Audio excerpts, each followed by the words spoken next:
Praise the lord. దేవునికి మహిమ కలుగును గాక. మరొక అద్భుతమైన ప్రార్థన అనుభవం గురించి ఒక మాట మీతో పంచుకుంటాను. ఇంగ్లాండ్ దేశంలో గొప్ప ఉజ్జీవానికి కారణముగా దేవుని చేత వాడబడిన జాన్ వెస్లీ గారు, దేవుడు ఇంతగా నన్ను ఎలా వాడుకుంటున్నాడు, నాలో ఉన్న గొప్పతనం ఏంటి, ఇంత అద్భుత రీతిగా దేవుడు వాడుకుంటున్నాడు అని దేవుని సన్నిధిలో ఆలోచిస్తూ తన ప్రార్థన గదిలో మోకరించి ప్రార్థిస్తున్న సమయంలో ఇంగ్లాండ్ దేశంలో జరిగే గొప్ప సభల కొరకు ఏర్పాటు చేస్తున్న గ్రౌండ్ వర్క్ కొరకు వెళ్ళి చూద్దామనే ప్రేరేపణ వచ్చి మీటింగ్ జరిగే ఆ స్థలానికి చేరుకున్నప్పుడు ఆ గ్రౌండ్లో ఒక చెట్టు దగ్గర ఒక వ్యక్తి మోకరించి భయంకరంగా దేవుని సన్నిధానములో మహారోధనతో ఏడుస్తూ ప్రార్థిస్తున్నాడంట. అయ్యా, జాన్ వెస్లీని మీరు బలంగా వాడుకోండి, దేశంలో గొప్ప ఉజ్జీవం రావాలని ప్రార్థన చేస్తున్నాడంట.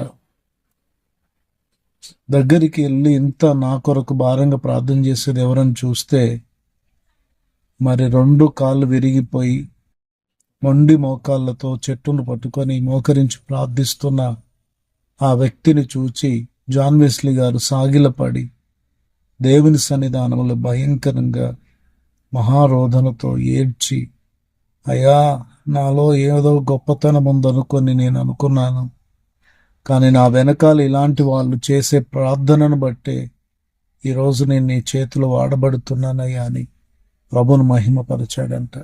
అవును, ఒక దైవజనుడు ముందుకెళ్తున్నాడంటే వెనకాల సంఘం యొక్క ప్రార్థన, పరిశుద్ధుల ప్రార్థన బలము అందిస్తూ ఉంటుంది. వెనకాల చేసే ఆ ప్రార్థనలు ఎంతో దేవుని యొక్క ఆత్మచేత నడిపించబడడానికి ఆశీర్వాదకరంగా మారతాయి. కనుక ఈరోజు నువ్వు ఏ సంఘానికి వెళ్తున్నా, ఏ సహవాసంలో ఉన్నా, దేవుని చేత వాడబడుతున్నా, మీ సంఘ కాపరి కొరకు, మీ దైవజనుల కొరకు మీరు భారంగా ప్రార్థించాలి. దైవజనులు పోరాడుతున్నారు, ప్రయాసపడుతున్నారు, రాత్రం పగళ్ళు, కొన్నిసార్లు ఆకలి దప్పులతో ఎంతో కడుపు మార్చుకొని ప్రసవ వేదనతో ఆత్మలను కనుట కొరకు ప్రయాసపడుతుంటుండగా ఆ దైవజనుల క్షేమం కొరకు దేవుడు వారిని వాడుకోవాలని నీవు కూడా ఎంతో భారముతో ప్రార్థన చేయాలి. నీ ప్రార్థన సహకారం ఎంత నువ్వు అందించగలిగితే దేవుడు తన దాసులను అంత బలపరిచి అభిషేకించి వాడుకుంటాడు, గొప్ప ఉజ్జీవాన్ని తీసుకొని వస్తాడు. కనుక ఈ మాటలు వింటున్న నీ జీవితంలో నీవు కూడా సేవకుల కొరకు ప్రార్థించి ప్రార్థన సహకారాన్ని అందించగలిగితే దైవిక పరిచర్యకు నీ తోడ్పాటును అందించిన వాడు అవుతావు. తద్వారా నీ కుటుంబానికి క్షేమం, సంఘానికి క్షేమం, దేశమునకు క్షేమం కలుగుతుంది. మాటలు వింటున్న నీవు ప్రార్థించుటకై తీర్మానం చేసుకుంటావా?